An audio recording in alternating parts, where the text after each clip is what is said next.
Sorry, the camera is being a very bad boy and keeps running out of room, man. Maybe you need to buy like a chip, um, because well, eventually, maybe tomorrow I'll put it all on one continuous shot, and I'll get rid of all the different parts. So, but I'm inspired to do it right now. So I'm gonna keep on grinding it out, man. Okay, so I left off on uh, Chicago City skyline. Proof number three of all the hundreds of proofs that debunk the globe.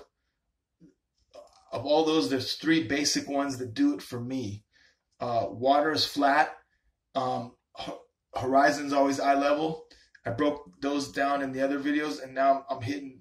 We see too far to be on a sphere, because if you're standing on a sphere, you can only see so far before stuff begins to disappear behind the curve.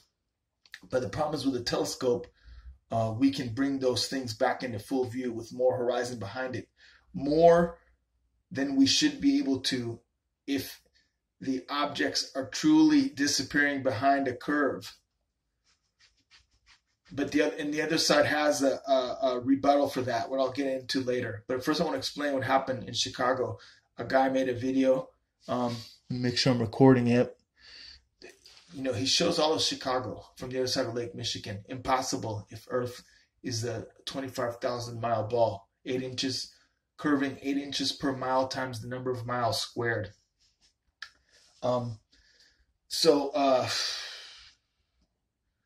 So he sends his video to their 5 o'clock news, and the anchorman says it's just a mirage. He reads off the script. He says as he's told to say by the powers that be, who I'm going to attack shortly. But first I got to lay out this introduction. You know, he works for them, whether he knows it or not. He might not know he's working for the devil. He probably doesn't know. He doesn't think too deeply about it. Remember, there's the group of people that are impartial. They don't care. I remember the word. They don't care. He just wants money. He's a materialistic guy. Doesn't think about God and flat earth, round earth. Who cares? He's a meathead. Any soul inside this person most likely is dead. I don't know him. I'm not judging him. I'm just saying this type of person who's a materialist, meathead, they don't care about spiritual things. So they'll do any job.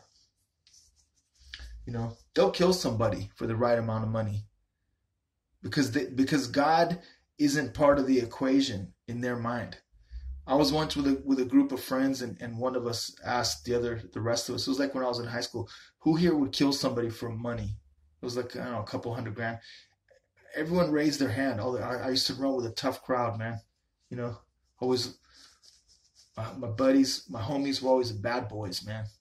That's what I like to hang around with. I didn't hang around with the nerds and stuff. But if you like school, that's okay too.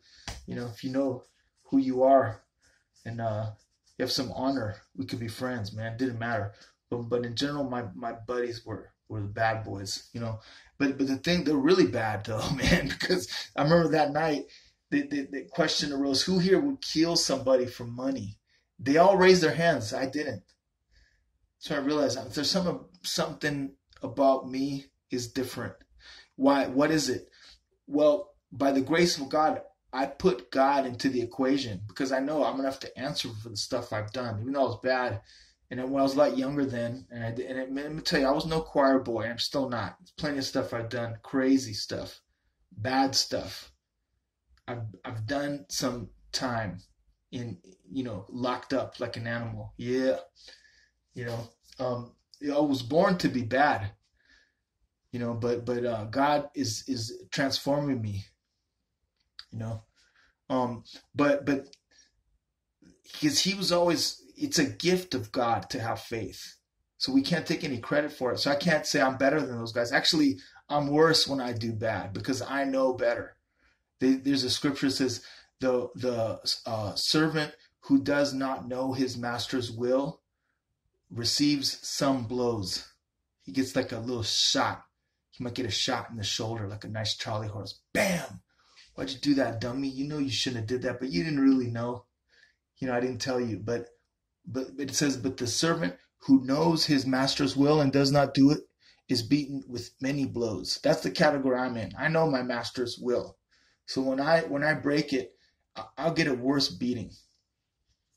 I mean, I'm not making that up. That's in the scriptures, you know. And I in our conscience, we know it's true too. When you consider that statement, that truth within your own common sense and reason that God gave you, you say, yeah, that's true. That is truth.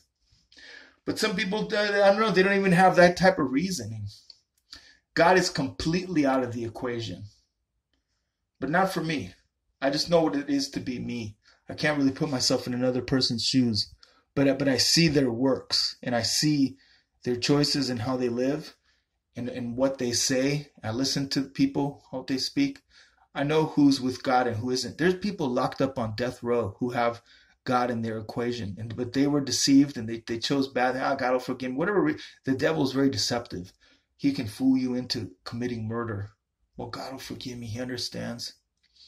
You know, and I don't want to make this video about that. Okay, I'm getting a little sidetracked, but and I'm just saying there are people who consider God, even bad people who the world considers bad, like prisoners locked up, murderers, the worst of the worst. But then there's people like your next door neighbor who watches football on Sunday and he's out there washing his car. He's got a wife and kids. Could care less about God. Doesn't think one morsel about what God thinks of him or how he could please God. God is not part of the equation. God didn't give him the gift of faith. You know, but how it works out, man. Again, I'm not going to talk about all that. Some people might be throwaways, man. He may, like who knows how real everybody is. Everybody might not be as real as you and me. Yeah, look, this place is a trip that we're in. The situation we find ourselves in, it's a trip, to say the least. We don't understand it, but we know one thing. I know one thing. I am accountable for my actions in the end, not to some judge here on earth. Although you can get in trouble like that too and have a minor setback. But I mean, for eternity, this game that's being played right now is eternal. What we do here determines where we spend eternity and in what state we'll spend it in. You get this shot right here, right now. This is where you separate the men from the boys, the worthless from the useful. Okay, back to business. I hope that, I'm going to keep checking the camera. I erased a bunch of other stuff, so I should have room now. So just to get past this point, we can see farther than we're supposed to see. The godless news anchor comes on the television and he says, what you're seeing here is a mirage. So all of Chicago is a mirage, and it's not there, according to this guy. And according to the rebuttal to the Globers, when we say we see too far for it to be a globe, it's refraction, which means light is bending around the curve. Like when you stick your finger in a glass of water, it looks like your finger kind of moves to the side and it gets a little magnified. Not the same thing, guys. You don't project a whole image. A whole city gets projected so that you can see it, even though you shouldn't see it. I mean, a mirage is like when the guy's crawling through the desert with no water, and then he looks up and he sees some water, but it's a mirage, and he crawls over to it and he just dumps a bunch of sand and a handful of sand in his mouth. Oh, I thought it was water. That was a mirage. A little puddle of water. You tell me a whole city is a mirage? So you're telling me if the military shot a missile at that city, it would just go through it like a hologram? It's really not there? Think about that. The military was on the other side of Lake Michigan, and they shot one of those railgun missiles. The railgun shoots a 20-pound bullet 7 times the speed of sound. So it'll make it that 60 miles, man, without diverting 1 inch. It goes like 100 miles, I think, before it begins to drop. You're telling me if you shot a railgun at that one of them skyscrapers there in the Chicago city skyline from the other side of Lake Michigan, 59, 60 miles away. You're telling me it would just zoom right through there because it's like a mirage. It's a hologram. You know, I don't think so, man. There'd be a nice big blast hole in that building because it's there, you know. But no, it's refraction. It's really not. The whole city is just like an illusion. That is the answer. That's the mainstream rebuttal of the globe believers. It's just like so how can you debate these people? Because they are doubting what our own eyes see. The whole city is not real. It's like a hologram mirage.